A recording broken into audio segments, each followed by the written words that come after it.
안녕하세요. 그리고 환영합니다. 오늘 밤 우리는 칠레 북부 차이난토르 고원으로 들어갑니다. 그곳에서 서리가 금속 이음새를 따라 모이고 낮은 바람이 접근 도로를 가로질러 얇은 먼지층을 움직입니다. 2017년 4월 현장 팀들은 안테나 구조물의 꾸준한 회전을 기록했으며 타이밍 참조가 제자리에 고정되었습니다. 여러 지점에서 동일한 루틴이 펼쳐졌습니다. 수소 메이저가 로컬 시간을 안정화시키고 수신기가 점검되었으며 조정된 실험을 위한 관측창이 확인되었습니다. 대상은 일반적인 의미로 사진 촬영되지 않았습니다. 그것은 중력과 부재에 의해 정의된 물체를 해상하도록 설계된 동기화된 무선 신호로 샘플링되었습니다. 이것은 사건 지평선에서 시작되는 조용한 조사입니다. 측정은 가장자리에서 시작되며 안쪽으로의 여정은 기록이 허용하는 만큼만 진행됩니다. 그리고 조용한 밤하늘 아래에서 관측이 시작됩니다. 고원의 공기는 얇고 건조합니다. 해발 5,000m에서 대기압은 해수면의 약 절반입니다. 정확히 말하면 약 545 헥토파스칼입니다. 산소 분압은 해수면의 절반입니다. 인간의 신체는 이 환경을 위해 진화하지 않았습니다. 현장 팀들은 천천히 움직이며 각 호흡을 신중하게 합니다. 걸음은 신중합니다. 말은 최소화됩니다. 에너지는 보존되어야 합니다. 고도 적응은 수일이 걸립니다. 일부 팀원은 두통을 경험합니다. 다른 사람들은 피로를 느낍니다. 메스꺼움이 흔합니다. 이것은 고산병의 증상입니다. 급성 산악병이라고도 합니다. 신체의 반응은 예측 가능합니다. 심박수가 증가합니다. 휴식 시 분당 70에서 80비트에서 90이나 100으로 호흡이 더 빨라집니다. 분당 15에서 15흡에서 20 이상으로 호흡이 얕아집니다. 신체는 감소된 산소에 적응하기 위해 노력합니다. 신장은 에리스로포이에틴을 분비합니다. 이 호르몬은 적혈구 생산을 자극합니다. 더 많은 적혈구는 더 나은 산소 운반을 의미합니다. 그러나 이 과정은 시간이 걸립니다. 며칠에서 몇 주, 팀원들은 며칠 동안 낮은 고도에서 머물러야 합니다. 그들은 점차 높은 고도로 올라갑니다. 이것은 신체가 적응할 시간을 제공합니다. 표준 프로토콜은 2,500m에서 하룻밤을 요구합니다. 그런 다음 3,500m에서 또 다른 밤, 그런 다음 최종적으로 5,000m로 각 단계는 신체에 적응할 기회를 제공합니다. 이 점진적 접근법은 심각한 고산병의 위험을 줄입니다. 이것은 생명을 위협할 수 있습니다. 일부 팀원은 아세타조라마이드를 복용합니다. 이것은 다이아목스로도 알려져 있습니다. 그것은 고도 적응을 돕습니다. 그것은 호흡을 자극하고 혈액 pH를 조절합니다. 부작용은 경미합니다. 손가락의 따끔거림, 맛의 변화, 소변 증가. 그러나 그것은 고산병의 증상을 감소시킵니다. 많은 고지대 작업자들이 그것을 정기적으로 사용합니다. 그러나 이 고도는 천문학의 이상적입니다. 대기 수증기가 최소화됩니다. 해수면에서 대기는 약 25mm의 강수 가능 물을 포함합니다. 이것은 대기의 모든 수증기가 응축되면 25mm 깊이의 물을 형성한다는 것을 의미합니다. 차이난토르 고원에서 이 숫자는 1mm 미만으로 떨어질 수 있습니다. 밤에는 0.5mm 미만입니다. 이것은 25배 이상 건조합니다. 밀리미터 파장의 무선파는 거의 흡수되지 않고 통과합니다. 수증기는 밀리미터 파장의 주요 흡수체입니다. 특정 주파수에서 흡수가 강합니다. 183GHz에서 강한 물 라인이 있습니다. 22GHz에서 또 다른 것이 있습니다. 이벤트 호라이즌 망원경은 230GHz에서 작동합니다. 이것은 물 라인 사이에 있습니다. 창문입니다. 그러나 여전히 일부 흡수가 있습니다. 건조한 사이트에서 투과율은 우수합니다. 습한 사이트에서는 훨씬 나쁩니다. 하늘은 이 주파수에서 거의 투명합니다. 불투명도는 0.1 네퍼 미만입니다. 이것은 약 10%의 흡수를 의미합니다. 신호의 90%가 통과합니다. 해수면에서 불투명도는 1 네퍼 이상일 수 있습니다. 이것은 약 63%의 흡수입니다. 신호의 37%만 통과합니다. 차이는 극적입니다. 이것은 ALMA가 이 위치에 건설된 이유입니다. 밤이 되면 온도가 급격히 떨어집니다. 일몰 후 온도는 시간당 약 5도 떨어집니다. 자정까지 영하 15도 이하로 내려갈 수 있습니다. 일부 밤에는 영하 25도까지 떨어집니다. 기록적인 추위는 영하 30도입니다. 바람이 차가움을 더합니다. 풍속은 시속 50km를 초과할 수 있습니다. 돌풍은 더 강할 수 있습니다. 체감 온도는 훨씬 낮습니다. 영하 40도 이하일 수 있습니다. 팀원들은 겹겹이 옷을 입습니다. 기본층은 합성 열 속옷입니다. 메리노, 울도 사용됩니다. 면은 피합니다. 그것은 습기를 유지하고 절연을 잃습니다. 중간층은 플리스입니다. 두께는 다양합니다.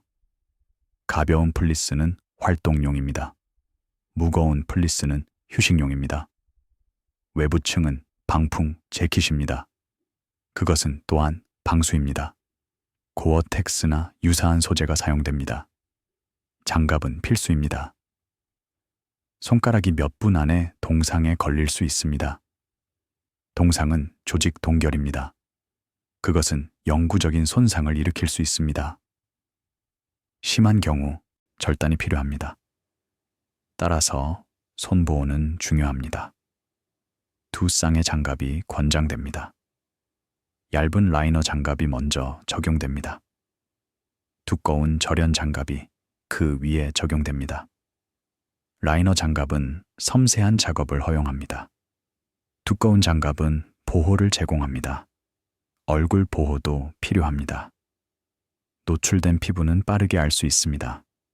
코와 뺨이 특히 취약합니다. 발라클라바나 페이스 마스크가 착용됩니다. 고글은 눈을 보호합니다. 바람과 차가운 공기로부터 그들은 또한 눈 맹목을 예방합니다. 이것은 밝은 햇빛에 의한 각막 손상입니다. 낮 동안 눈 반사는 강렬할 수 있습니다. 발도 따뜻하게 유지되어야 합니다. 단열 부츠가 적용됩니다. 이것들은 일반적으로 영하 40도로 평가됩니다. 두꺼운 양말이 사용됩니다. 울이나 합성 소재가 선호됩니다. 발가락 온열기가 추가될 수 있습니다. 이것들은 화학 반응으로 열을 생성하는 작은 패킷입니다. 그들은 몇 시간 동안 지속됩니다. 그러나 작업은 계속됩니다. 안테나는 점검되어야 합니다. 수신기는 모니터링되어야 합니다. 데이터는 기록되어야 합니다. 팀원들은 교대로 작업합니다. 각 교대는 2시간에서 4시간 지속됩니다. 더 길면 피로가 위험해집니다. 그들은 따뜻한 제어실로 돌아와 따뜻하게 합니다. 제어실은 약 20도로 가열됩니다. 뜨거운 음료가 제공됩니다. 커피, 차 또는 코코아. 그들의 신체는 회복됩니다. 순환이 돌아옵니다. 손가락과 발가락이 다시 느껴집니다. 그런 다음 그들은 다시 밖으로 나갑니다. 제가 온 후 차가운 것은 충격입니다. 그러나 그들은 적응합니다. 관측은 밤새 계속됩니다. 교대는 원활하게 전환됩니다. 연속성이 유지됩니다. 데이터 수집이 중단되지 않습니다. 이것은 고품질 결과에 필수적입니다. 안테나 접시가 천천히 회전합니다. 모터가 낮은 토크로 윙윙거립니다. 소리는 거의 들리지 않습니다. 밤의 정적에서만 감지할 수 있습니다. 금속 표면은 차갑고 서리로 덮여 있습니다.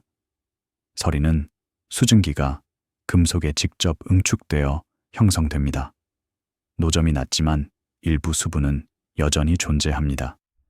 서리는 얇은 층을 형성합니다. 그것은 표면 정확도에 영향을 미치지 않습니다. 층이 너무 얇습니다. 각 접시는 22m 직경입니다. 표면적은 약 113제곱미터입니다. 무게는 약 100톤입니다. 이것은 작은 집보다 무겁습니다. 대형 트럭보다 무겁습니다. 구조는 강철과 알루미늄으로 만들어집니다. 주요 구조는 강철입니다. 그것은 강도를 제공합니다. 반사 표면은 알루미늄입니다. 그것은 가볍고 밀리미터 파장을 잘 반사합니다.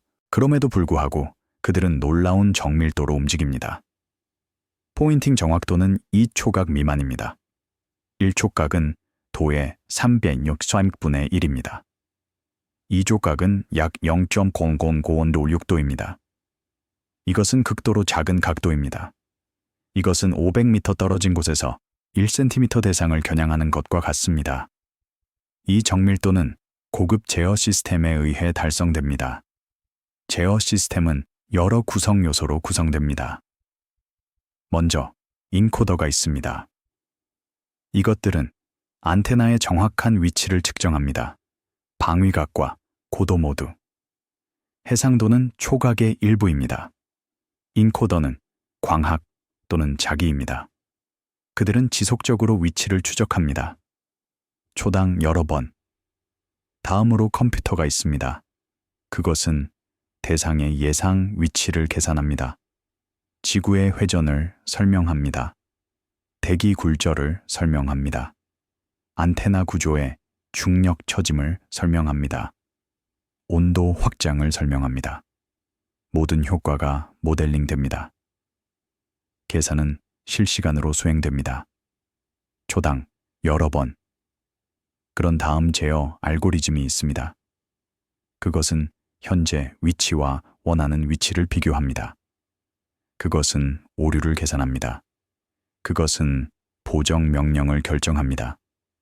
모터로 전송될 명령. 알고리즘은 정교합니다. 그것은 PID 제어를 사용합니다. 비례, 적분, 미분 제어. 이것은 표준 제어 이론 접근법입니다. 마지막으로 모터가 있습니다. 그들은 안테나를 움직입니다. 두 축에서. 방위각과 고도. 각 축에는 자체 모터가 있습니다. 모터는 강력하지만 정밀합니다. 그들은 큰 토크를 제공할 수 있습니다. 안테나를 빠르게 움직이기 위해. 그러나 그들은 또한 부드러운 추적을 할 수 있습니다. 작은 조정을 위해.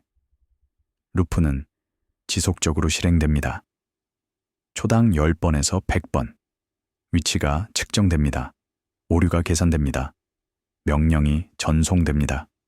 안테나가 조정됩니다. 새로운 위치가 측정됩니다. 루프가 계속됩니다. 이것은 안테나가 대상을 정확하게 추적하도록 보장합니다. 바람 돌풍조차도 보상됩니다. 시스템은 교란을 감지하고 즉시 보정합니다.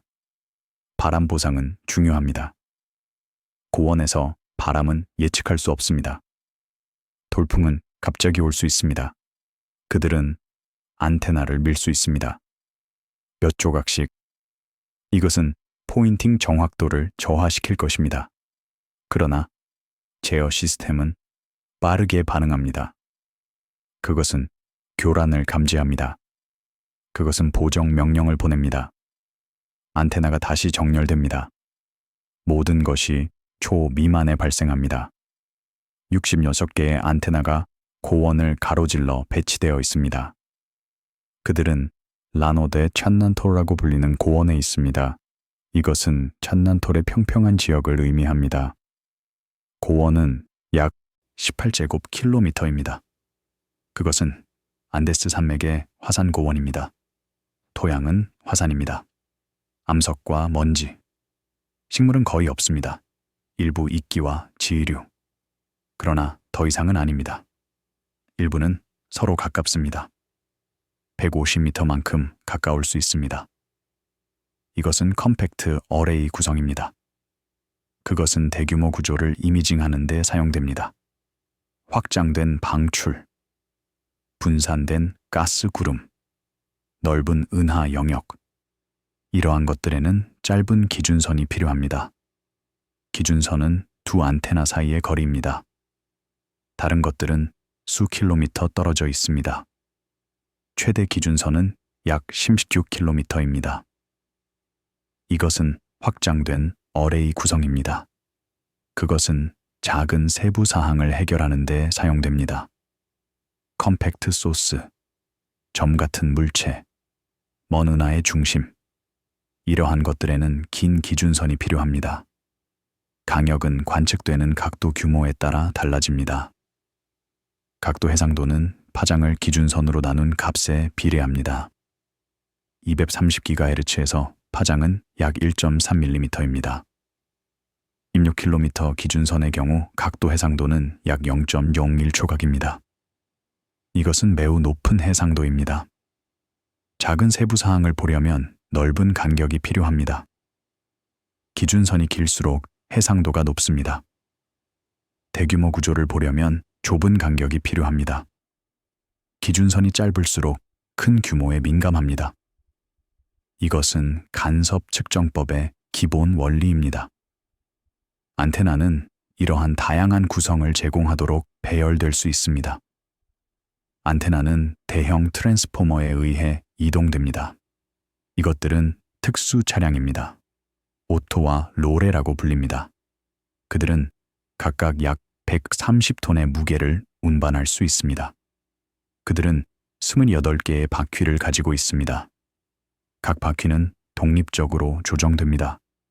이것은 극도의 기동성을 허용합니다. 트랜스포터는 안테나를 들어 올리고 새로운 위치로 운반할 수 있습니다. 각 이동은 몇 시간이 걸립니다. 안테나는 신중하게 들어 올려집니다. 트랜스포터는 천천히 움직입니다. 속도는 시속 약 12km입니다. 여정은 부드럽지 않습니다. 지형은 거칩니다. 그러나 트랜스포터는 견고합니다. 그들은 안테나를 안전하게 운반합니다. 안테나는 신중하게 배치됩니다.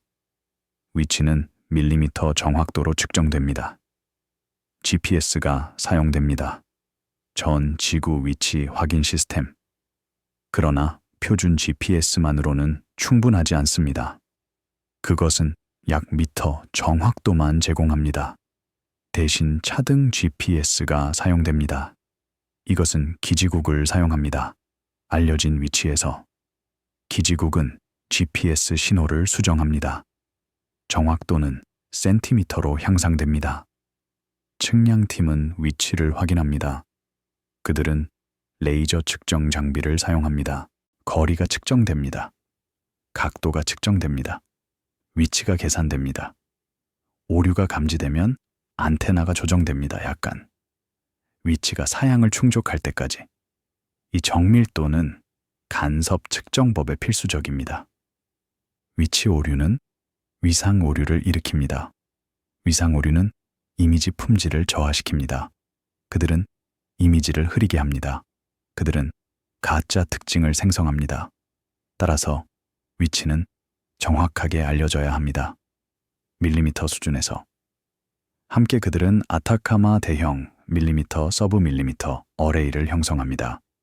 이것은 세계에서 가장 강력한 밀리미터 파장 망원경 중 하나입니다. 아마도 가장 강력한 것입니다. 그것은 여러 국가와 기관의 국제 협력입니다. 유럽 남방천문대가 유럽 파트너를 대표합니다. 미국 국립과학재단이 북미를 대표합니다. 일본 국립자연과학연구소가 동아시아를 대표합니다. 수천 명의 사람들이 그 건설과 운영에 기여했습니다. ALMA 프로젝트는 1990년대에 시작되었습니다. 그것은 두 개의 독립적인 프로젝트로 시작되었습니다. millimeter array가 하나였습니다. 그것은 미국 프로젝트였습니다. large southern array가 다른 것이었습니다. 그것은 유럽 프로젝트였습니다. 둘 다 유사한 목표를 가지고 있었습니다. 밀리미터 파장에서 고해상도 간섭계를 구축하기 위해 1990년대 중반에 두 프로젝트가 병합되었습니다. 이것은 더 강력한 도구를 생산할 것입니다. 자원이 결합되었습니다. 전문 지식이 공유되었습니다. 일본이 나중에 파트너로 참여했습니다. 그들은 컴팩트 어레이를 기여했습니다. 아타카마 컴팩트 어레이, 나중에 모리타 어레이로 이름이 변경되었습니다. 계획은 수년이 걸렸습니다. 사이트 선택은 신중했습니다. 여러 위치가 평가되었습니다. 칠레에 여러 사이트가 고려되었습니다. 북부에 여러 고원, 아르헨티나와 볼리비아의 위치도 검토되었습니다. 각 사이트는 대기 조건에 대해 테스트되었습니다. 수증기 함량이 측정되었습니다. 투과율이 평가되었습니다. 접근성이 고려되었습니다. 차이난토르 고원이 선택되었습니다. 그것은 최고의 대기 조건을 가지고 있었습니다. 수증기가 극도로 맞았습니다. 투과율이 우수했습니다. 그것은 또한 접근 가능했습니다. 도로가 건설될 수 있었습니다. 전력이 제공될 수 있었습니다. 인프라가 존재했습니다. 인근 산페드로 데 아타차마 마을에서 약 50km 떨어진 곳에 건설은 2003년에 시작되었습니다. 먼저 접근 도로가 건설되었습니다. 이것은 주요 작업이었습니다. 도로는 50km 길입니다. 그것은 2,400m에서 5,000m까지 올라갑니다. 경사는 가파릅니다. 지형은 거칩니다. 도로는 포장되어야 했습니다. 중장비를 운반하기 위해 다음으로 전력선이 설치되었습니다. 전력은 전기 그리드에서 나옵니다. 칠레 북부 그리드. 전력선은 고원까지 뻗어 있습니다. 고전압선 23kV. 그것은 사이트에서 낮아집니다. 3펜 80V로 사용하기 위해 ALMR은 상당한 전력을 필요로 합니다. 약 4메가와트. 이것은 작은 마을에 충분합니다. 그런 다음 건물이 세워졌습니다. 제어 건물, 과학 지원 건물, 유지 보수 시설, 창고. 각 건물은 극한 조건을 견디도록 설계되었습니다. 추운 온도, 강한 바람, 높은 자외선 복사, 자재는 신중하게 선택되었습니다. 건설은 어려웠습니다. 고도가 작업을 느리게 했습니다. 그러나 프로젝트는 진행되었습니다. 첫 번째 안테나는 2008년에 도착했습니다. 그것은 일본에서 제작되었습니다. 미쓰비시 엘렉트리스에 의해. 그것은 배로 칠레로 운송되었습니다. 몇 주가 걸렸습니다. 그것은 안토파가스타 항구에서 하역되었습니다. 그런 다음 고원까지 트럭으로 운송되었습니다. 여정은 신중했습니다. 안테나는 섬세했습니다. 그것은 천천히 움직여야 했습니다. 더 많은 안테나가 이어졌습니다. 일부는 북미에서 제작되었습니다. General Dynamics와 Vertex 안테나 테크닉에 의해. 다른 것들은 유럽에서 왔습니다. 유럽 AEM 컨소르티움에 의해 제작되었습니다. 일부는 칠레에서 조립되었습니다. ALMA 기술사무소에서. 각 안테나는 신중하게 테스트되었습니다. 먼저 제조업체에서, 그런 다음 다시 칠레에서. Operations Support Facility에서. 이것은 2,900m에 있습니다. 더 낮은 고도. 작업하기 더 쉽습니다. 안테나는 거기에서 테스트되었습니다. 성능이 확인되었습니다. 포인팅 정확도가 측정되었습니다. 표면 정확도가 확인되었습니다. 수신기가 테스트되었습니다. 사양이 충족되면 안테나가 고원으로 이동되었습니다. 트랜스포터에 의해 여정은 약 1시간이 걸렸습니다. 안테나는 조심스럽게 운반되었습니다.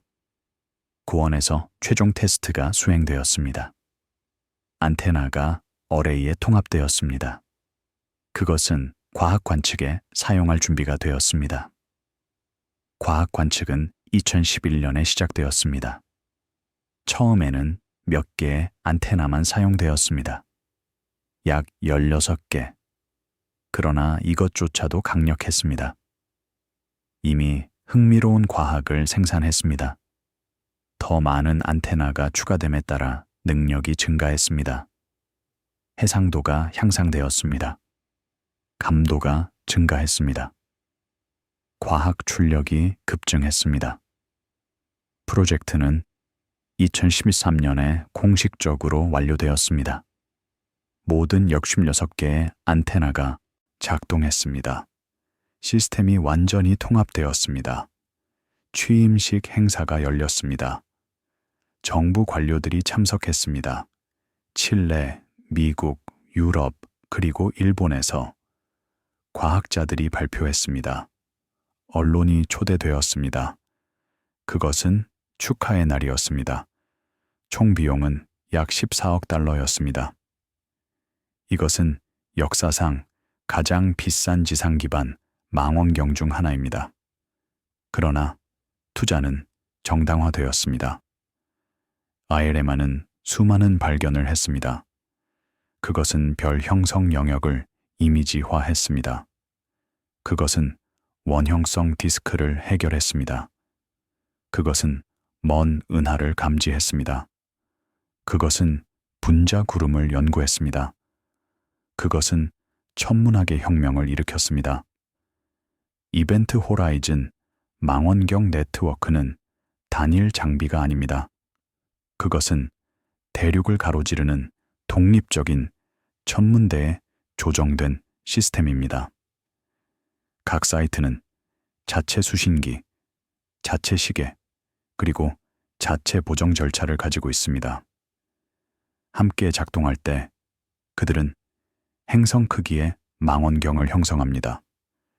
해상도는 개별 접시의 크기가 아니라 그들 사이의 거리에 의해 결정됩니다. 이것이 초장 기준선 간섭 측정법이 작동하는 방식입니다. 그것은 신호 도착 시간의 작은 차이를 측정하여 구조를 재구성합니다. 간섭 측정법의 원리는 1940년대와 1950년대에 개발되었습니다.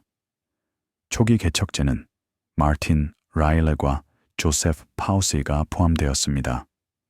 그들은 무선 간섭계를 구축했습니다. 처음에는 기준선이 짧았습니다. 수십 미터.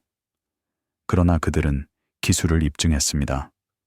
그들은 구조를 해결할 수 있었습니다. 무선 소스에서 1960년대와 1970년대에 기술이 확장되었습니다. 기준선이 더 길어졌습니다. 수 킬로미터, 그런 다음 수십 킬로미터, Very Long Baseline Interferometry가 개발되었습니다. 이것은 VLBI입니다. 기준선이 수천 킬로미터로 확장되었습니다. 대륙을 가로질러 해상도는 극적으로 향상되었습니다. VLBI는 데이터의 기록과 상관관계를 요구합니다. 사이트는 실시간으로 연결될 수 없습니다. 거리가 너무 큽니다. 대역폭이 충분하지 않습니다. 대신 데이터는 로컬로 기록됩니다. 각 사이트에서 타임스탬프와 함께 매우 정밀한 타임스탬프. 그런 다음 데이터가 중앙 위치로 배송됩니다. 상관관계를 위해 상관관계는 각 사이트 쌍의 신호를 정렬합니다. 소프트웨어는 타이밍 지연을 검색합니다.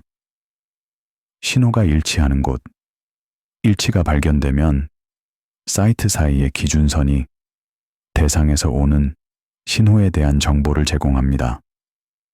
많은 기준선의 정보를 결합하면 소스의 이미지가 재구성될 수 있습니다.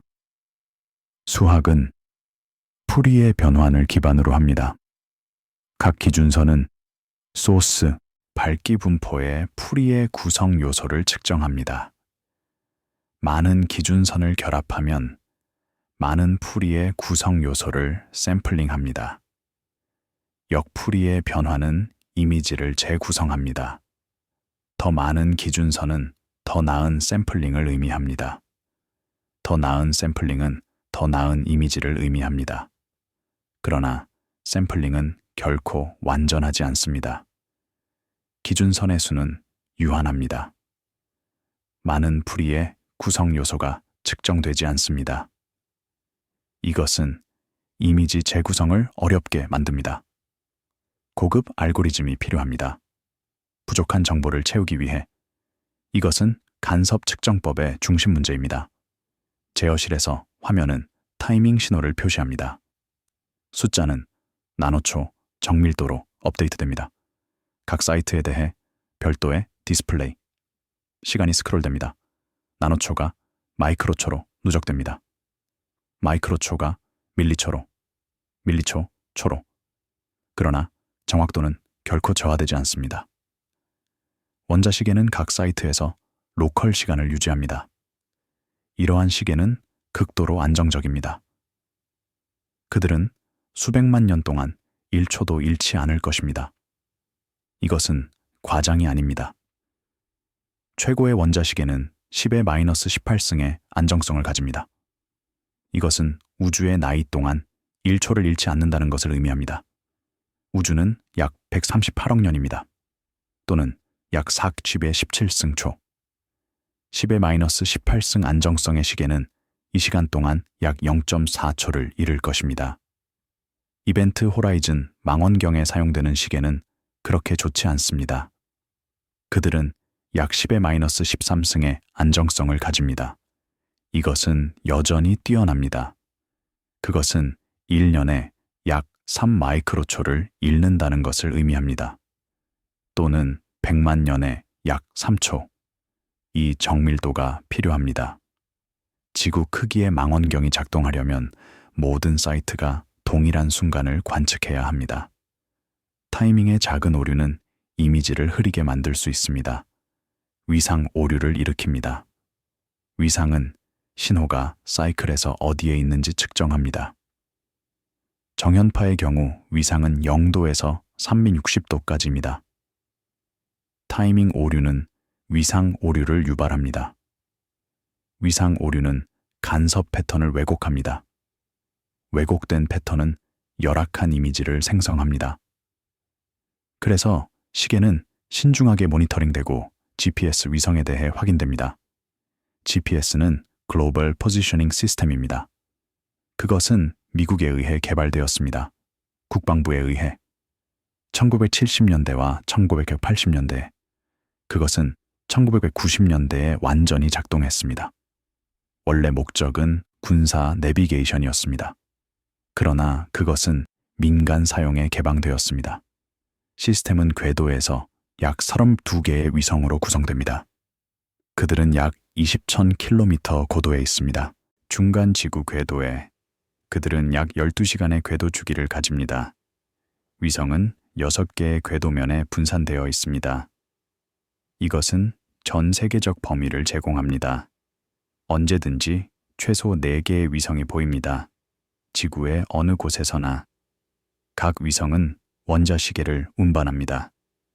일반적으로 4개, 2개의 루비듐 시계와 2개의 세슘 시계. 루비듐 시계는 더 안정적입니다. 세슘 시계는 더 정확합니다. 함께 그들은 우수한 성능을 제공합니다. 안정성은 약 10의 마이너스 13승입니다. 위성은 시간 신호를 방송합니다. 무선파에서 약 1.5GHz에서 L-밴드라고 합니다. 신호는 위성의 정확한 시간을 포함합니다. 그리고 그 위치. 이것을 에페메리 데이터라고 합니다. 수신기는 여러 위성의 신호를 수신합니다. 신호 도착 시간을 비교합니다. 이것으로부터 위치와 시간을 결정합니다. 각 이벤트 호라이즌 망원경 사이트에는 GPS 수신기가 있습니다. 전문 과학 등급 수신기, 소비자 단위보다 훨씬 좋습니다. 수신기는 GPS 신호를 추적하고 로컬 시계를 동기화합니다. 정확도는 나노초보다 좋습니다. 일반적으로 약 10나노초. 이것은 지구 크기 기준선에 충분합니다. 그러나 GPS는 충분히 안정적이지 않습니다. 위성 신호는 대기 조건에 따라 달라질 수 있습니다. 전리층은 신호를 지연시킵니다. 전리층은 대기에 이온화된 부분입니다. 약 50km에서 1000km 고도, 자유전자를 포함합니다. 전자는 무선파와 상호작용합니다. 그들은 신호를 낮춥니다. 지연은 전자 밀도에 따라 달라집니다. 밀도는 시간대, 계절, 그리고 태양의 활동에 따라 달라집니다. 낮 동안 밀도는 더 높습니다. 태양 복사가 이온화를 유발합니다. 밤에는 밀도가 낮습니다. 재결합이 발생합니다. 전자가 이온과 재결합합니다. 계절적 변화도 있습니다. 여름의 밀도는 더 높습니다. 더 많은 태양 복사. 겨울에는 더 낮습니다. 태양 활동도 중요합니다. 태양 플레어는 밀도를 증가시킵니다. 지자기 폭풍도 마찬가지입니다. 이러한 효과는 나노초 수준에서 중요합니다. 대륙권도 영향을 미칩니다. 대륙권은 대기의 가장 낮은 층입니다. 지면에서 약 10km까지. 대부분의 날씨가 발생하는 곳입니다. 수증기는 신호를 지연시킵니다. 지연은 수증기 함량에 따라 달라집니다. 습한 날, 지연은 더 큽니다. 건조한 날, 더 작습니다. 이러한 효과는 나노초 수준에서 중요합니다. 따라서 각 사이트에는 자체 원자 시계도 있습니다. GPS는 대략적인 동기화에 사용됩니다. 원자 시계는 정밀한 타이밍에 사용됩니다. 가장 흔한 것은 수소 메이저입니다.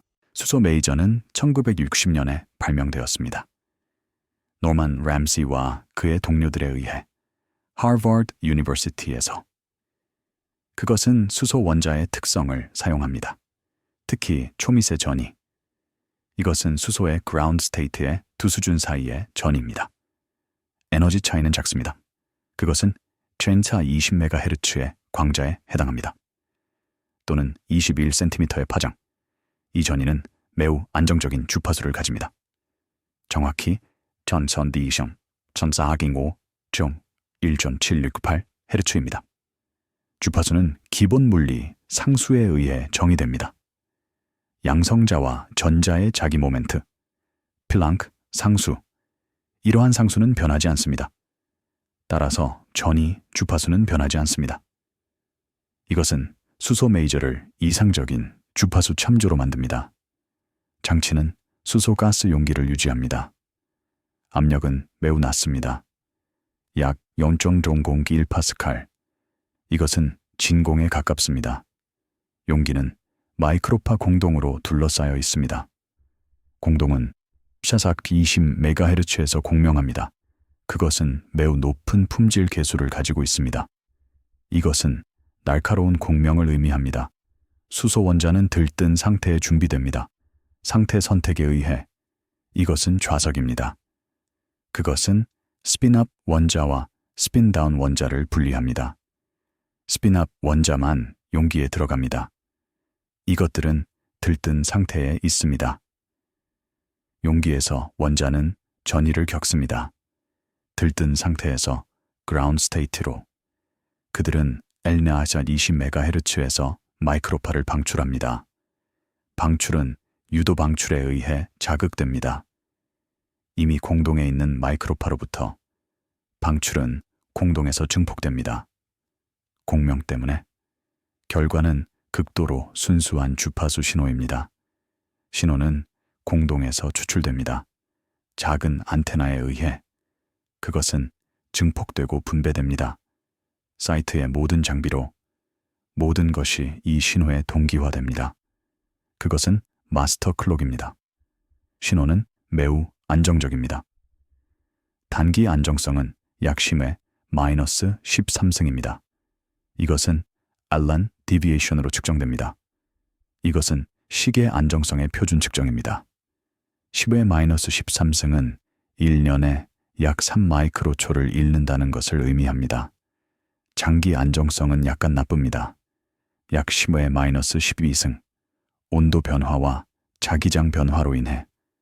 그러나 여전히 우수합니다. 수소 메이저는 수백만 년 동안 1초를 잃습니다. 이 안정성은 이벤트 호라이즌 망원경에 필수적입니다. 이 신호는 모든 타이밍 측정의 참조입니다. 데이터 레코더는 이 신호에 동기화됩니다. 각 데이터 샘플은 타임 스탬프를 받습니다. 타임 스탬프는 수소 메이저에 의해 정의됩니다. 정밀도는 나노초 미만입니다. 일반적으로 약 0.1 나노초. 이것은 나중에 데이터를 정렬할 수 있게 합니다. 피코초 정밀도로. 정렬 없이 간섭 측정법은 작동하지 않습니다. 대상은 두 개입니다. 첫 번째는 천여짜리 은하단의 M87 은하 중심에 있는 초거대 질량 블랙홀입니다. M87K로 지정됩니다. 별표는 블랙홀을 나타냅니다. 그것은 지구에서 약 5,500만 광년 떨어져 있습니다. 광년은 빛이 1년에 이동하는 거리입니다. 빛의 속도는 초당 약 300,000km입니다. 정확히 299.792.458km 초. 1년은 약 31.5부 7,600초입니다. 정확한 값은 윤년에 따라 달라집니다.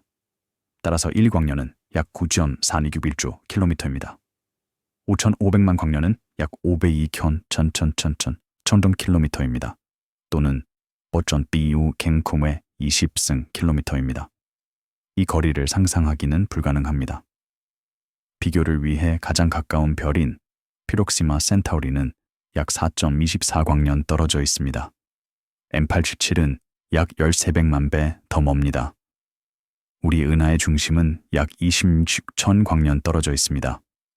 M877은 약 2100배 더 멉니다. 빛이 우리에게 도달하는데 5,500만 년이 걸렸습니다. 우리가 보는 것은 블랙홀이 현재 어떻게 보이는지가 아닙니다. 그것은 5,500만 년 전에 어떻게 보셨는지입니다. 이 시간 지연은 천문학의 근본적인 특징입니다. 우리는 과거를 봅니다. 더 멀리 볼수록 더 먼 과거를 봅니다. 우주론에서 이것은 강력한 도구입니다. 그것은 우리가 우주의 역사를 연구할 수 있게 합니다. 5,500만 년 전은 지구의 신생대 시대였습니다. 어첸 에포크.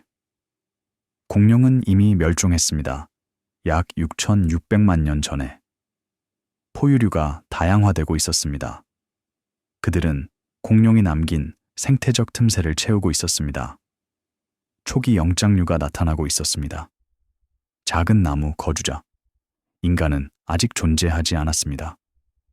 그것은 수천만 년 후에 나타날 것입니다.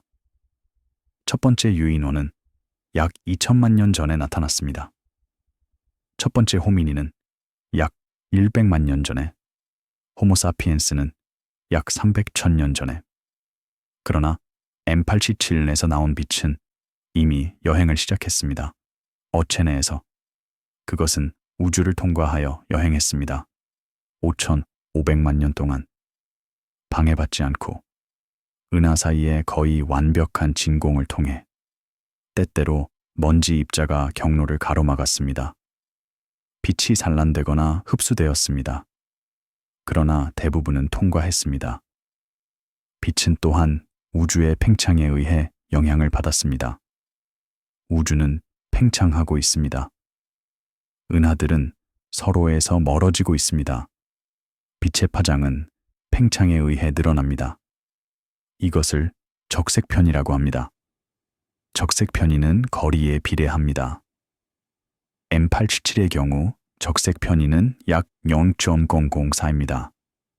이것은 작습니다. 그것은 파장이 약 0.4% 늘어난다는 것을 의미합니다.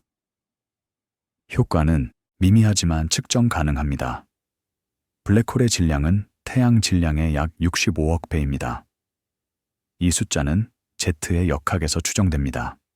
그리고 은하 중심의 별 역학에서 태양의 질량은 약 X심의 30승 킬로그램입니다. 정확히 1.989 X심의 30승 킬로그램. 따라서 M87트의 질량은 약 1.3 X심의 40승 킬로그램입니다. 또는 약 13천 킬로그램. 이것은 상상하기 어려운 숫자입니다. 비교를 위해 지구의 질량은 약 6X칩의 24승 킬로그램입니다. M877은 지구보다 약 2X칩의 15승배 더 무겁습니다. 또는 2000조배. 태양계의 총 질량은 태양에 의해 지배됩니다. 그것은 약 99.816%입니다. 나머지는 행성, 달, 소행성, 그리고 해성입니다. M87은 태양계 전체보다 약 65억 배 더 무겁습니다. 우리 은하는 약 2천억 개의 별을 포함합니다. 평균 항성의 질량은 태양 질량의 약 절반입니다. 총 항성 질량은 약 1000억 태양 질량입니다. M87큰 우리 은하의 전체 항성 질량의 약 6.5%입니다. 이것은 상당합니다. 단일 물체가 전체 은하의 상당 부분만큼 무겁습니다. 이 규모에서 블랙홀의 사건 지평선은 직경이 약 400억 킬로미터입니다. 슈바르츠실트 방형은 약 200억 킬로미터입니다. 슈바르츠실트 방형은 탈출 속도가 광속과 같은 방형입니다. 그것은 질량에 비례합니다. 태양 질량의 경우 슈바르츠실트 방형은 약 3km입니다. M877-2의 경우 그것은 약 200억 킬로미터입니다. 65억 배 더 큽니다. 사건 지평선은 슈바르츠실트 방형의 2배입니다. 직경, 따라서 약 400억 킬로미터입니다. 이것은 명왕성 궤도보다 큽니다. 명왕성은 태양에서 약 60억 킬로미터 떨어져 있습니다. 평균적으로 궤도는 타원형입니다. 가장 가까운 접근에서 약 45억 킬로미터, 가장 먼 거리에서 약 75억 킬로미터. M87 사건 지평선은 명왕성 궤도보다 약 5배에서 5배 더 큽니다. 400억 킬로미터라는 크기를 상상하기 위해 다른 비교를 해봅시다. 빛은 1초에 약 300천 킬로미터를 이동합니다. 사건 지평선을 가로질러 이동하는데 약 133초가 걸립니다. 약 2002분입니다. 이것은 지평선의 엄청난 크기입니다. 빛이 가로지르는데 2분 이상이 걸립니다. 광속으로 이동하는 물체조차도 상당한 시간이 필요합니다. 비교를 위해 지구는 직경이 약 700km입니다. M87 사건 지평선은 지구보다 약 300만 배 더 큽니다. 태양은 직경이 약 1.400만 km입니다. 사건 지평선은 태양보다 약 29배 더 큽니다. 목성 궤도는 태양에서 약 7.8억 킬로미터입니다. 사건 지평선은 목성 궤도보다 약 50배 더 큽니다. 그러나 지구에서 본 각도, 크기는 여전히 극도로 작습니다. 약 40 마이크로 조각입니다. 마이크로초 작은 조각의 100만 분의 1입니다. 초각은 도의 3중 600분의 1입니다. 따라서 마이크로 초각은 도의 36억 분의 1입니다. 40 마이크로 초각은 약 0.001도입니다. 또는 약 10의 마이너스 8승도. 이것은 믿을 수 없을 정도로 작은 각도입니다. 달에서 오렌지를 보려고 하는 것과 같습니다. 달은 지구에서 약 384천 킬로미터 떨어져 있습니다. 오렌지는 직경이 약 8cm입니다. 각도 크기는 약 0.002도입니다. 또는 약 70 마이크로 촉각. 이것은 M877-2의 각도 크기와 비슷합니다. 조금 더 큽니다.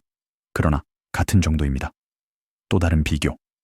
파리는 뉴욕에서 약 5,800km 떨어져 있습니다. 신문 활자는 높이가 약 2mm입니다. 각도 크기는 약 0.007도입니다. 또는 약 70 마이크로 촉각. 다시 M877-2의 각도 크기와 비슷합니다. 이것은 극도의 해상도가 필요한 이유입니다. 육안의 해상도는 약 60조각입니다.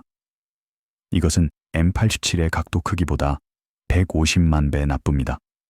최고의 광학 망원경은 약 0.005초각의 해상도를 가집니다. 적응 광학을 사용하여 이것은 여전히 M87보다 1000미가50배 나쁩니다. 허블 스페이스 텔레스코프는 약 0.05초각의 해상도를 가집니다. 다시 충분하지 않습니다. 행성 크기의 망원경만이 이 세부 사항을 해결할 수 있습니다. 이벤트 호라이즌 망원경의 해상도는 약 20 마이크로 조각입니다. 이것은 M8777 그림자를 해결하기에 충분합니다. 간신히 그림자는 약 2.5개의 해상도 요소에 걸쳐 있습니다. 이것은 이상적이지 않습니다. 더 높은 해상도가 바람직합니다. 그러나 그것은 작동합니다. 주요 특징이 보입니다. 두 번째 대상은 우리 은하 중심의 궁수자리 A입니다. SGR-A로 약칭됩니다.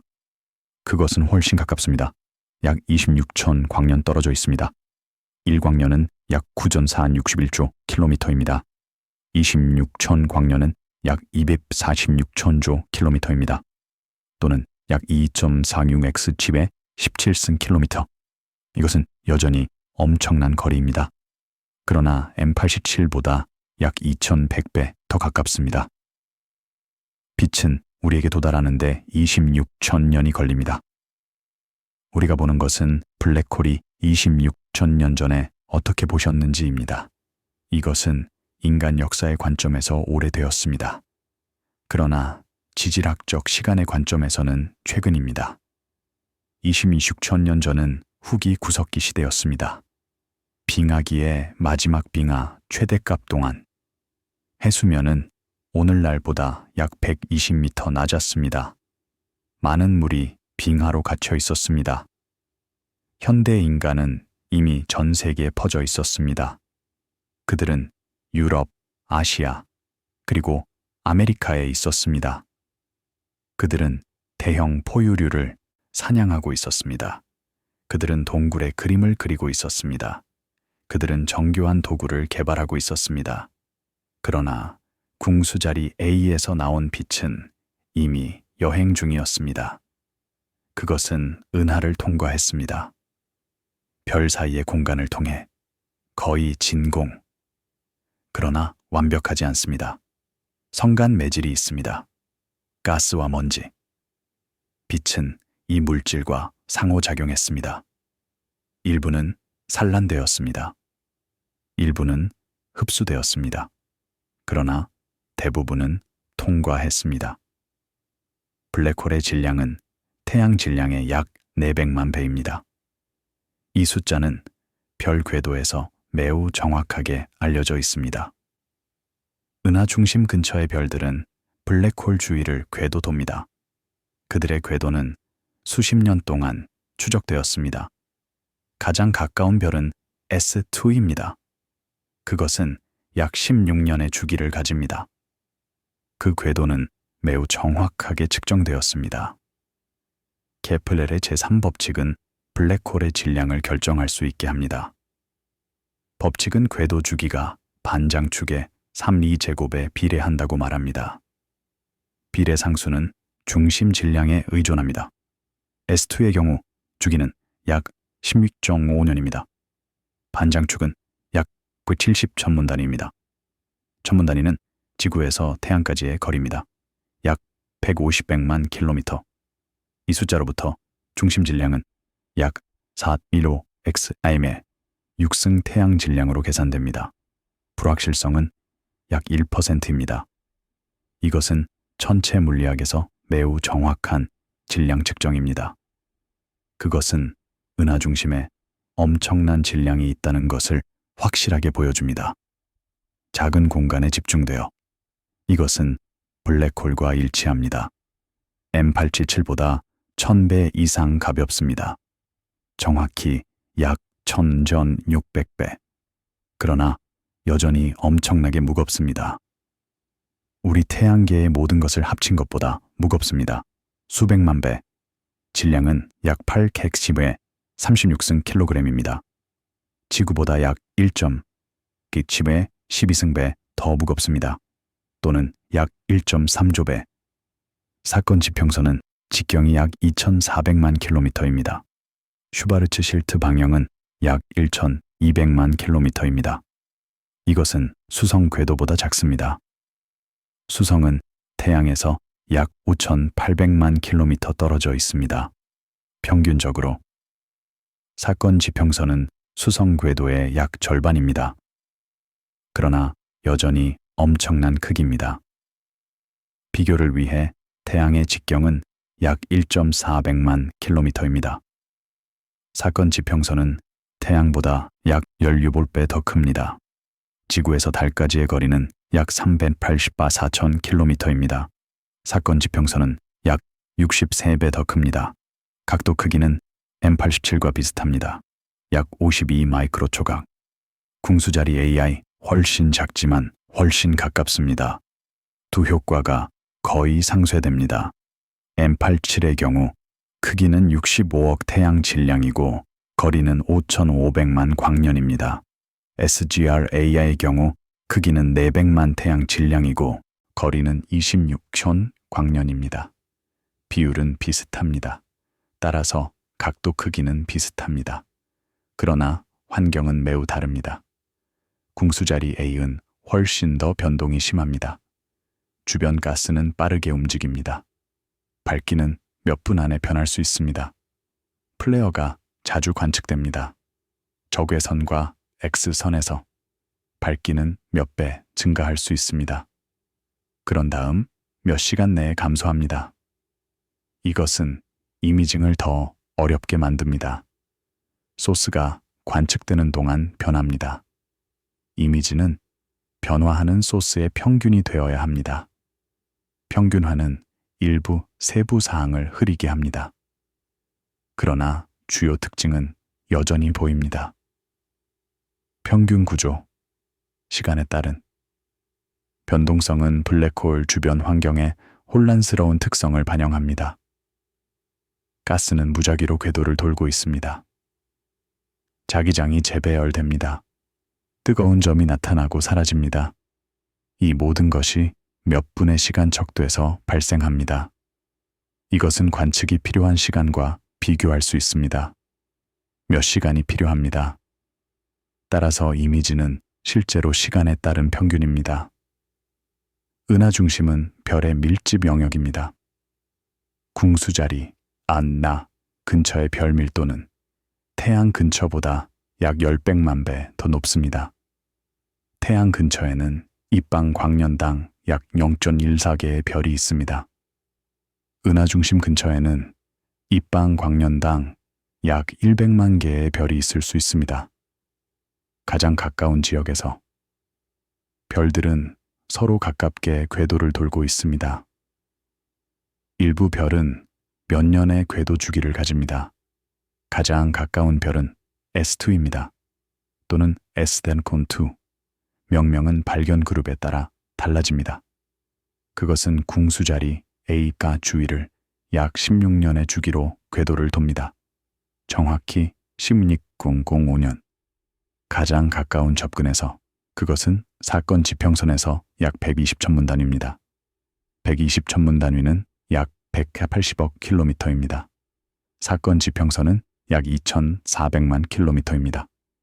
따라서 S2는 약 750개의 슈바르츠 실트 방향까지 접근합니다. 또는 약 375개의 사건 지평선 직경. 이것은 매우 가깝습니다. 천체 물리학적 기준으로 가장 가까운 접근에서 S2의 속도는 약 7,650km/초입니다. 이것은 광속의 약 2.5%입니다. 이것은 극도로 빠릅니다. 비교를 위해 지구는 태양 주위를 약 30km/초로 궤도를 돕니다. S2는 약 250배 더 빠릅니다. 이 고속에서 상대론적 효과가 중요합니다. 시간 팽창이 측정할 수 있습니다. S2의 시계는 지구의 시계보다 약간 느리게 작동합니다. 차이는 작습니다. 약 몇 분, 1년 동안 그러나 측정 가능합니다. 이것은 특수 상대성 이론의 테스트입니다. 중력 적색 편의도 측정됩니다. S2에서 나온 빛은 강한 중력장에서 탈출합니다. 그것은 에너지를 잃습니다. 파장이 늘어납니다. 적색 편의가 관측됩니다. 이것은 일반 상대성 이론의 테스트입니다. 관측은 예측과 일치합니다. 아인슈타인은 다시 옳았습니다. 이것은 태양의 2억 년 궤도와 비교됩니다. 태양은 은하 중심 주위를 약 26천 광년의 거리에서 궤도를 돕니다. 그것은 약 220km 초의 속도로 이동합니다. 궤도를 완료하는데 약 225백만 년이 걸립니다. 이것을 은하년이라고 합니다. S2의 궤도는 태양의 궤도보다 100만 배 더 빠릅니다. 시간 척도의 관점에서. S2는 16년이 걸립니다. 태양은 2억 년이 걸립니다. 비율은 약 1250만 대 1입니다. 이 밀집 환경은 독특한 관측 기회를 제공합니다. 별 궤도는 블랙홀의 질량을 측정하는 데 사용될 수 있습니다. 매우 정밀하게. 그들은 또한 일반 상대성 이론을 테스트하는 데 사용됩니다. 강한 중력장에서. 지금까지 관측은 이론과 일치합니다. 편차가 감지되지 않았습니다. 측정 불확실성 내에서. 은하 중심도 더 혼잡합니다. 많은 별, 가스구름, 그리고 먼지가 있습니다. 이 물질은 블랙홀로의 시선을 가립니다. 가시광선에서 은하 중심은 완전히 가려집니다. 먼지가 모든 빛을 흡수합니다. 소광은 약 30등급입니다. 이것은 빛의 강도가 10의 12승배 감소되는 것을 의미합니다. 또는 1조배. 등급은 밝기의 대수척도입니다. 1등급의 차이는 약 2005의 1, 2배의 밝기 차이입니다. 5등급의 차이는 정확히 100배입니다. 30등급은 6세트의 5등급입니다. 따라서 밝기 비율은 100의 6승, 12의 12승입니다. 가시광선에서 은하 중심을 볼 수 없는 이유입니다. 빛이 통과할 수 없습니다. 그러나 적외선에서 일부 빛이 통과합니다. 조광은 적습니다. 약 3등급. 이것은 약 16배의 감소입니다. 관리하기 쉽습니다. 따라서 별 궤도는 적외선에서 관측됩니다. 그러나 밀리미터 파장에서 먼지는 거의 투명합니다. 무선파가 쉽게 통과할 수 있습니다. 소광은 약 0.1등급 미만입니다. 이것은 약 10% 미만의 감소입니다. 무시할 수 있습니다. 이것이 이벤트 호라이즌 망원경이 밀리미터 파장을 사용하는 이유입니다. 그것은 먼지를 통과하여 블랙홀을 직접 볼 수 있습니다. 이 능력은 은하 중심을 연구하는 데 필수적입니다. 파장 의존성은 ME의 산란에서 발생합니다. 먼지 입자는 크기가 약 0.1 마이크로미터입니다. 이것은 가시광선의 파장과 비슷합니다. 가시광선은 약 0.5 마이크로미터입니다. 따라서 먼지 입자는 가시광선을 효율적으로 산란시킵니다. 미의 이론은 산란을 설명합니다. 산란 효율은 입자 크기와 파장의 비율에 의존합니다. 밀리미터 파장의 경우 비율이 매우 다릅니다. 파장은 약 1mm입니다. 입자 크기는 약 0.1 마이크로미터입니다. 비율은 약 10,000번태의 1입니다. 이 정권에서 산란은 레일리 산란입니다. 그것은 파장의 4제곱에 반비례합니다. 밀리미터 파장은 가시광선보다 약 2000배 더 길다. 따라서 산란은 약 2000톤의 4승 2다 16조배 더 약합니다. 이것은 왜 밀리미터 파장이 먼지를 통과하는지 설명합니다. 데이터는 로컬로 기록됩니다. 각 사이트에는 고속 디지털 레코더가 있습니다. 신호는 디지털화되고 타임 스탬프가 지정되며 저장 매체에 기록됩니다. 디지털화는 아날로그 신호를 디지털 숫자로 변환합니다. 아날로그 디지털 변환기가 사용됩니다. 이것은 ADC입니다. ADC는 신호를 샘플링합니다. 샘플링 속도는 높습니다. 일반적으로 초당 수기가 샘플입니다. 각 샘플은 몇 비트로 양자화됩니다. 일반적으로 2비트에서 8비트입니다. 이벤트 호라이즌 망원경의 경우 2비트 샘플링이 사용됩니다. 이것은 4개의 레벨을 제공합니다. 3, 1, 플립 1, 플립 3. 대략적으로 2비트가 충분합니까? 예, 대부분의 신호가 노이즈이기 때문입니다. 무선 천문학에서 신호대 잡음비는 일반적으로 낮습니다. 단일 샘플에서 훨씬 1보다 작습니다. 신호는 많은 샘플을 평균화함으로써 추출됩니다. 양자화 노이즈는 열 노이즈보다 작습니다. 따라서 2비트는 충분합니다. 각 샘플은 타임 스탬프를 받습니다. 타임 스탬프는 수소 메이저에서 파생됩니다. 정밀도는 나노초 미만입니다. 타임 스탬프는 샘플과 함께 저장됩니다. 이것은 나중에 샘플을 정렬할 수 있게 합니다. 다른 사이트의 샘플과 파일은 너무 커서 인터넷을 통해 전송할 수 없습니다. 대역폭이 충분하지 않습니다. 가장 빠른 인터넷 연결조차도 데이터 속도를 처리할 수 없습니다. ALM의 경우 데이터 속도는 초당 약 64기가비트입니다. 이것은 초당 약 8기가바이트입니다. 일주일 캠페인은 약 5페타바이트를 생성합니다. 5,000테라바이트. 10기가비트 초 인터넷 연결을 가정해 봅시다. 이것은 매우 빠릅니다. 5페타바이트를 전송하는데 약 40백만 초가 걸립니다. 또는 약 490일. 1년 이상. 이것은 실용적이지 않습니다. 더 빠른 연결조차도 너무 느립니다. 100기가비트 초는 여전히 46일이 걸립니다. 대신 물리적 저장 매체에 기록됩니다. 하드 드라이브는 나중에 상관관계를 위해 중앙 처리 센터로 배송됩니다. 이 과정은 느리지만 신뢰할 수 있습니다. 각 단계가 문서화되고 확인됩니다. 드라이브는 신중하게 포장됩니다. 그들은 추정됩니다. 그들은 보험에 가입됩니다. 손실은 용납될 수 없습니다. 배송 시간은 위치에 따라 달라집니다. 칠레에서 독일까지 약 2주가 걸립니다. 항공으로. 하와이에서 미국 본토까지 약 며칠이 걸립니다. 남극에서는 훨씬 더 오래 걸립니다. 겨울 동안 배송이 불가능합니다. 비행기가 착륙할 수 없습니다. 드라이브는 봄까지 사이트에 남아 있어야 합니다. 약 9개월. 남극의 조건은 극한입니다.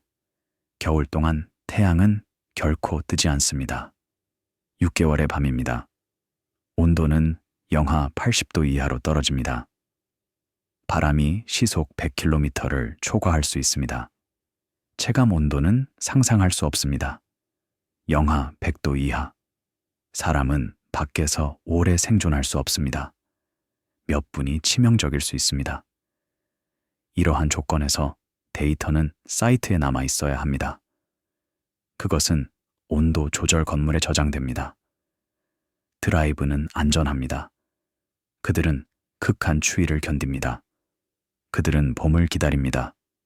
9월이나 10월에 남방우. 태양이 돌아오기 시작할 때 온도가 올라갑니다. 비행기가 다시 착륙할 수 있습니다. 드라이브가 회수되어 상관관계 센터로 운송됩니다. 독일 막스 플랑크 전파천문학 연구소에서 상관관계가 발생합니다. 미국 매사추세츠의 MIT 헤이스텍 천문대에서도 독립적인 처리가 수행됩니다. 팀들은 동일한 원시 데이터를 받지만 다른 소프트웨어와 방법을 사용합니다. 이 중복성은 의도적입니다. 여러 독립적인 분석이 동일한 구조를 생성하면 신뢰가 강화됩니다. 막스 플랑크 연구소는 독일 본에 위치합니다. 그것은 유럽의 주요 전파 천문학 센터 중 하나입니다. 연구소는 1966년에 설립되었습니다. 그것은 많은 주요 전파 천문학 발견에 기여했습니다. VLBI 기술의 개발, 분자 구름의 발견, 먼 은하의 관측. 연구소에는 약 100명의 직원이 있습니다. 그들은 과학자, 엔지니어, 그리고 기술자를 포함합니다. 연구소에는 강력한 컴퓨터 클러스터가 있습니다. 이것들은 상관관계를 수행하는 데 필요합니다. 상관관계기는 특수 하드웨어입니다. 그것은 많은 안테나 쌍의 신호를 상관시킬 수 있습니다. 동시에 병렬로 이것은 처리를 가속화합니다. 그럼에도 불구하고 계산은 집약적입니다. 그들은 수개월의 컴퓨터 시간을 필요로 합니다. 이벤트 호라이즌 망원경 데이터의 경우 전용 상관관계가 사용됩니다. 이것은 마크 6 시스템입니다. 그것은 VLBI를 위해 설계되었습니다. 그것은 매우 높은 데이터 속도를 처리할 수 있습니다. 초당 수십 기가비트. 여러 데이터 스트림을 상관시킬 수 있습니다. 8개까지 동시에. 상관관계는 각 사이트상의 신호를 정렬합니다. 8개의 사이트의 경우 28개의 기준선이 있습니다. 각 기준선은 별도로 상관되어야 합니다. 소프트웨어는 각 기준선에 대한 타이밍 지연을 검색합니다. 신호가 일치하는 곳을 찾습니다. 검색 범위는 넓습니다. 몇 밀리초. 이것은 지구 크기 기준선에 대한 예상 지연 범위입니다. 일치가 발견되면 상호 상관 함수가 계산됩니다. 이것은 지연의 함수로 두 신호의 유사성을 측정합니다. 피크는 올바른 지연을 나타냅니다. 피크의 높이는 신호 강도를 나타냅니다. 피크의 폭은 코히어런스를 나타냅니다. 사이트 사이의 기준선이 대상에서 오는 신호에 대한 정보를 제공합니다. 구체적으로 그것은 소스 밝기 분포의 풀이의 구성 요소를 측정합니다. 풀이의 구성 요소는 복소수입니다. 진폭과 위상을 가집니다. 진폭은 밝기의 양을 나타냅니다. 위상은 공간 위치를 나타냅니다. 많은 기준선의 정보를 결합하면 소스의 이미지가 재구성될 수 있습니다. 수학은 풀이의 변환을 기반으로 합니다. 역풀이의 변화는 풀이의 구성 요소에서 이미지를 재구성합니다. 그러나 샘플링은 불완전합니다. 기준선의 수는 유한합니다. 많은 풀이의 구성 요소가 측정되지 않습니다. 이것은 재구성 문제를 만듭니다. 누락된 정보를 어떻게 채웁니다. 고급 알고리즘이 필요합니다. 이것들은 가정을 만듭니다. 소스의 구조에 대해. 그런 다음 그들은 가정과 데이터를 결합합니다. 최상의 이미지를 생성하기 위해. 프로세스는 복잡하고 계산 집약적입니다. 여러 달이 걸립니다. 많은 테스트가 수행됩니다. 다른 가정이 시도됩니다. 결과가 비교됩니다. 안정성이 평가됩니다. 불확실성이 정량화됩니다. MIT 헤이스텍 천문대는 매사추세츠 웨스트포드에 위치합니다. 그것은 전파 천문학에서 오랜 역사를 가지고 있습니다. 천문대는 1960년대에 설립되었습니다. 원래 목적은 달 레이더였습니다. 큰 레이더 시스템이 건설되었습니다. 그것은 달의 신호를 보내고 반사를 감지했습니다. 이것은 달 표면을 매핑하는 데 사용되었습니다. 나중에 천문대는 VLBI로 전환되었습니다. 그것은 이 기술의 개발에서 중요한 역할을 했습니다. 많은 주요 발견이 이루어졌습니다. 퀘이사의 구조, 활성 은하 핵의 제트, 분자 메이저. 천문대는 또한 VLBI 소프트웨어 개발에 기여했습니다. 천문대는 MIT의 일부입니다. Massachusetts Institute of Technology. 그것은 또한 국립과학재단에 의해 지원됩니다. 천문대에는 약 50명의 직원이 있습니다. 팀은 이러한 데이터를 처리하는 데 경험이 있습니다. 그들은 수십 년 동안 VLBI 데이터를 처리해 왔습니다. 그들의 전문 지식은 이벤트 호라이즌 망원경 프로젝트에 필수적입니다. 독립적인 처리는 중요합니다. 그것은 결과가 특정 소프트웨어나 방법에 의존하지 않도록 보장합니다. 두 팀이 동일한 구조를 찾으면 신뢰가 증가합니다. 그들이 다른 것을 찾으면 더 많은 조사가 필요합니다. 불일치가 해결되어야 합니다. 2017년 캠페인에서 두 팀은 일관된 결과를 생산했습니다. 주요 특징은 동일했습니다. 링 모양의 구조, 어두운 중심, 밝기 비대칭, 세부 사항은 약간 달랐습니다. 그러나 전반적인 그림은 동일했습니다. 이것은 결과가 견고하다는 것을 확인했습니다. 2019년 4월 10일, 세계는 첫 번째 블랙홀 이미지를 보았습니다. 발표는 여러 도시에서 동시에 이루어졌습니다.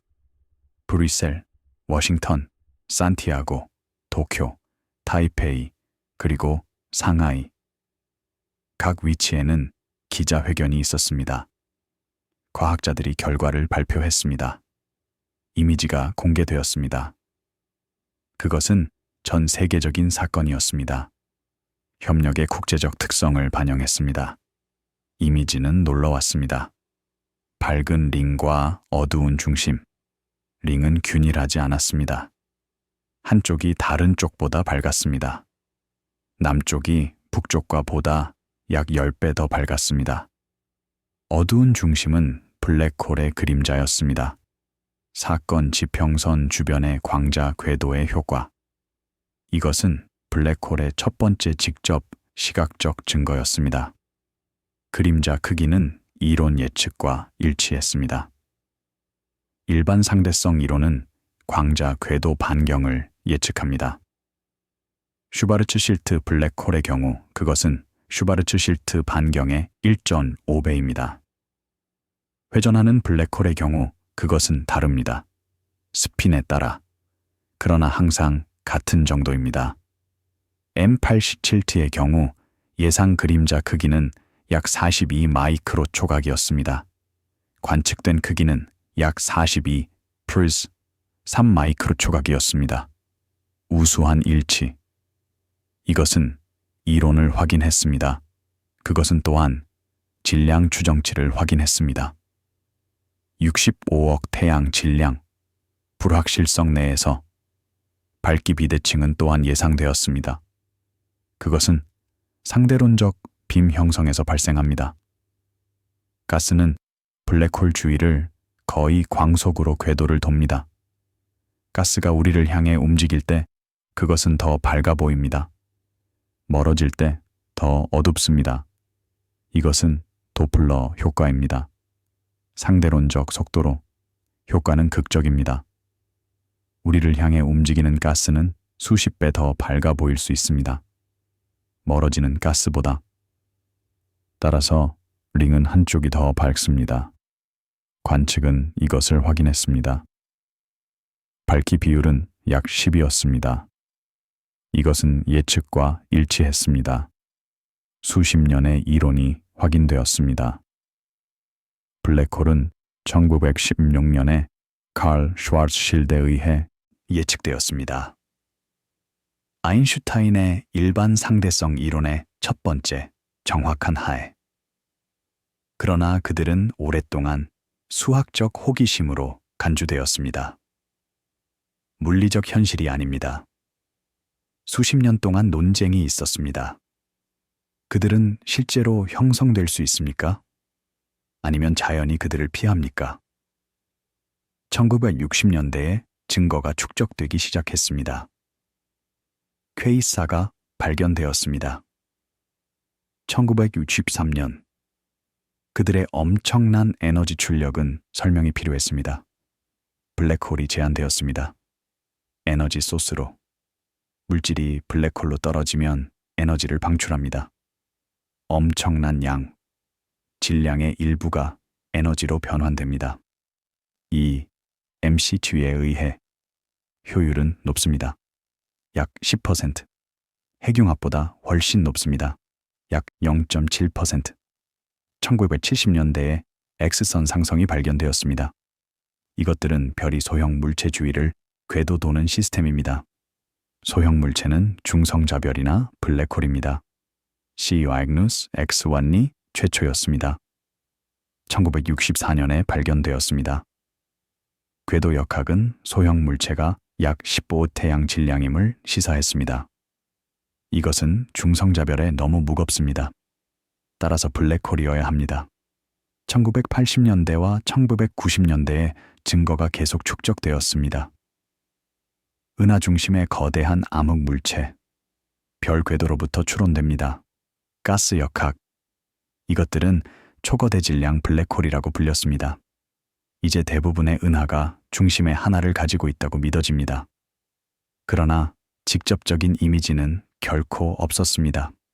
간접 증거만, 궤도 역학, 에너지 출력, Z, 이벤트 호라이즌 망원경은 이것을 변경했습니다. 그것은 직접적인 이미지를 제공했습니다. 사건 지평선의 그림자, 이것은 블랙홀의 결정적인 증거였습니다. 더 이상 의심의 여지가 없었습니다. 아인슈타인의 일반 상대성 이론이 다시 한번 입증되었습니다. 이론은 1915년에 발표되었습니다. 그것은 중력에 대한 혁명적인 관점이었습니다. 뉴턴의 이론을 대체했습니다. 중력은 힘이 아닙니다. 그것은 시공간의 공률입니다. 질량과 에너지는 시공간을 휘게 합니다. 물체는 곡선 시공간에서 측지선을 따라 움직입니다. 이론은 여러 번 테스트되었습니다. 수성의 근일점 세차, 1919년에 측정됨, 빛의 중력 편향, 1919년 일식 동안 관측됨, 에딩턴의 원정에 의해 중력 적색 편이, 1959년에 측정됨, 파운드 레베카 실험에 의해 중력 시간 팽창, GPS 위성에 의해 확인됨. 그러나 이벤트 호라이즌 망원경은 극한 정권에서 이론을 테스트했습니다. 강한 중력장, 블랙홀 근처. 여기서 공률은 극도입니다. 여기서 대안 이론이 다를 수 있습니다. 그러나 관측은 일반 상대성 이론과 일치했습니다. 편차가 감지되지 않았습니다. 언론의 반응은 엄청났습니다. 이미지는 모든 주요 뉴스 매체에 등장했습니다. 그것은 신문의 한 면에 있었습니다.